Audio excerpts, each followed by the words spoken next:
Billy, how would you describe the identity of the group? The identity? What paper have I just read? Bunch of old posers, actually. I don't care. We just do what we do, you know. I actually think it's the fact that we are four completely different people. Like Midge is fairly traditional in his outlook on most things, and Billy's the complete opposite. Billy's totally radical on everything he thinks, and me and Warren sort of float around somewhere in the middle. Warren's the quiet one. He's the reader in the band, and he's well into electronics as well. You can see there's some of his stuff behind me here. It's so incredibly complex, that stuff, so he gets into all that stuff. Chris and I tend to work on the stage sets and the graphics because we're interested in that side of it. But there's other areas that Warren and Billy are much more interested in than we are, and we can let them get on with that, and we take a back seat at that point. Right from the word go, we designed everything ourselves. We never ever got into a situation where someone would be telling us. Ah, well, that's because we're, I was going to say arrogant sods, but I'm not. Well, we just have found that really the best people to get across what we're about is ourselves. You'd have to have someone go through everything that we go through, like work with us, live, sleep, travel, all that business. Did I say sleep? I didn't really mean that. Freudian slip. Before they could understand us well enough to know how we feel about what we're doing and how we're presenting ourselves. We're the best people. I mean, we don't rule the other people out entirely. We come up with, say, 3 or 4 basic concepts for stage design. We then go to professional stage designers and have them organize our ideas for us, because they have the expertise to say, well, this is practical, and this idea you've got here could be good if we change this. Do you object to that? Sometimes you'll say, no, that's horrible, that's totally against what we're trying to do. Or, oh, that's even better, we wouldn't have thought of that. We used Peter Saville a lot, actually, for artwork on sleeves. Ultravox are very easy to work with, really, because they have ideas of their own, and they're also quite receptive to other ideas.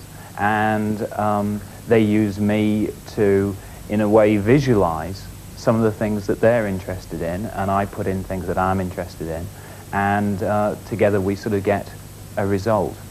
How important do you think the visual element is in the music business these days? It's very important these days because popular music these days is so diversified, and so a group can use the image that it projects to try and give a direction to the music. So a person in a record store watching television is able to identify with a particular sort of image in order to try and find the sort of music that they might like.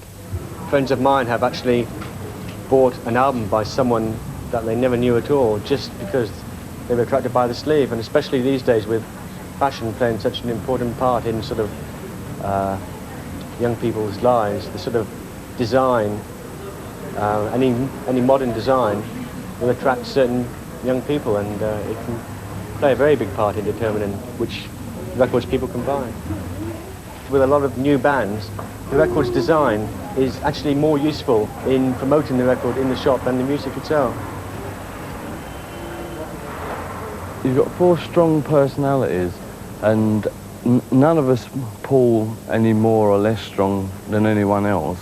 But because you're all going in a similar direction, it becomes like it's like another person. And I think we're all aware of that, and I think we all like that.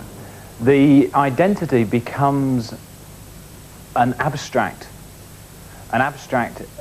thing which the 4 members of the group sort of relate to. It becomes an image that they can use as a projection of themselves for a period of time. It would be almost impossible to come up with one corporate identity, one image for a group forever. But it's easy for them to adopt a particular image for a period of time, let's say for 6 months or for 12 months or for one tour or for one album. We do play tricks with people, you know, like on Monument, what you got there was an Italian architect layout, which was the monument. And on the cover we put the plan, inside elevation plan, you know, how they would draw it before they built it. And then hinted on it on the single, how it would look. And then when people came to the gig, there it was. I'd seen a stage play in the West End which had quite impressed me. The set for it had really sort of made an impact on me, and I mentioned that to Midge, and he'd seen the same play, and so there was one thing in common that we'd both been impressed by within the sort of recent time. And I'd also been getting very interested in architecture and how architecture could be expressed graphically and sort of be a springboard for design ideas. And so we thought that it would be interesting for this campaign to sort of work backwards and start with a stage set, to design an impressive stage set, and then gradually sort of piece our way back to the record packaging and the advertising and the marketing. The first proposals I think we came up with and showed to the band were accepted quite enthusiastically.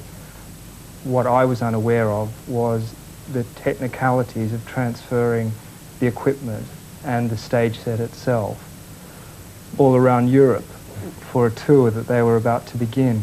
So I had to have a crash course of stage management and the technicalities of lighting and the various ways that my ideas could be transferred into those practical means.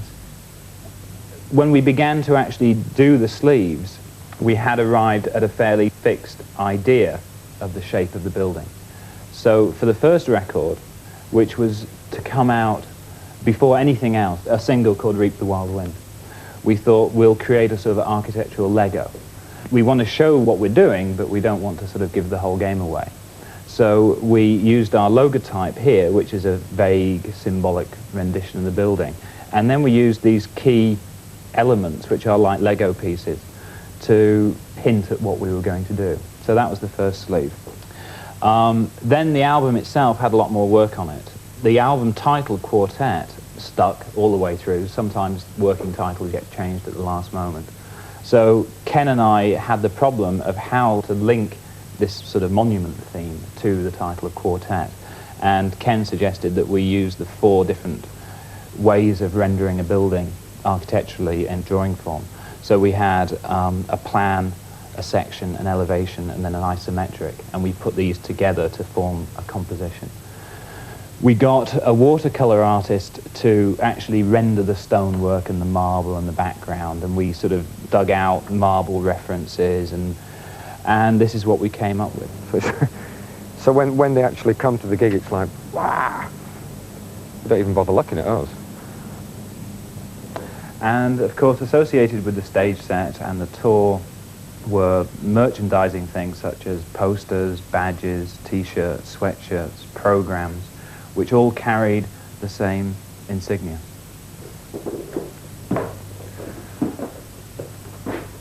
And the eventual spin-offs were a track that the group did on one of the records called Monument, a limited edition of prints that the record company gave away as a gift,